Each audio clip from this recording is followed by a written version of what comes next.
പ്രത്യേകിച്ചൊന്നുമില്ല. അത് അന്വേഷണത്തിൻ്റെ ഭാഗമായതുകൊണ്ട് അതിപ്പം പറയാൻ പ്രയാസമാണ്. വേറെ പ്രത്യേകിച്ച് ഒന്നും പറയാനില്ല. അസ്വാഭാവികതകളൊന്നും ഇല്ല, അതൊന്നും പറയാൻ പറ്റത്തില്ല. അത് അന്വേഷണത്തിൻ്റെ ഭാഗമായിട്ടിരിക്കുന്ന കാര്യമായതുകൊണ്ട് അത് പോസ്റ്റ്മോർട്ടം പരിശോധനയ്ക്ക് ശേഷം അന്വേഷണത്തിൻ്റെ കാര്യമായിട്ടേ പറയാൻ പറ്റും. ഇപ്പോൾ മാൻ മിസ്സിംഗ് കേസാണല്ലോ രജിസ്റ്റർ ചെയ്തിട്ടുള്ളത്. അപ്പോൾ ബോഡി കിട്ടി. ഇനി ഇതിൻ്റെ തുടർ നടപടികൾ എങ്ങനെയാണ്? ഇനി ഇത് പോസ്റ്റ്മോർട്ടം പരിശോധന നടത്തി റിപ്പോർട്ട് വാങ്ങി പരിശോധിച്ച് അന്വേഷണം പൂർത്തിയാക്കി ബഹുമാനപ്പെട്ട കോടതിക്ക് റിപ്പോർട്ട് കൊടുക്കണം, ഫൈനൽ റിപ്പോർട്ട് കൊടുക്കണം. ഈ കുടുംബത്തിൻ്റെ ഭാഗത്തു നിന്നുള്ള റെസ്പോൺസ് എങ്ങനെയാണ് നിലവിൽ? ഇല്ല, ഇപ്പോൾ വേറെ വിഷയങ്ങളൊന്നും നമുക്ക് പ്രത്യക്ഷത്തിലില്ല. അവർ ഇന്നത്തെ ഈ ഒരു കല്ലറ പൊളിക്കുന്നതിനോട് സഹകരിച്ചിരുന്നോ?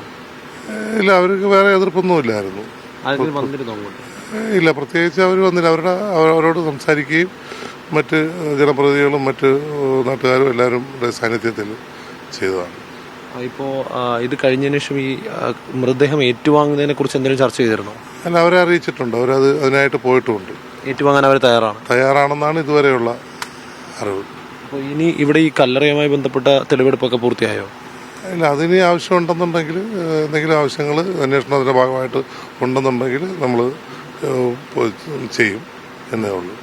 അപ്പോൾ ഈ മൃതദേഹം അഴുകിയ ഒരു അവസ്ഥയിലായിരുന്നു? അല്ല, അതിനെക്കുറിച്ച് ഒന്നും പ്രത്യേകിച്ച് പറയാനില്ല.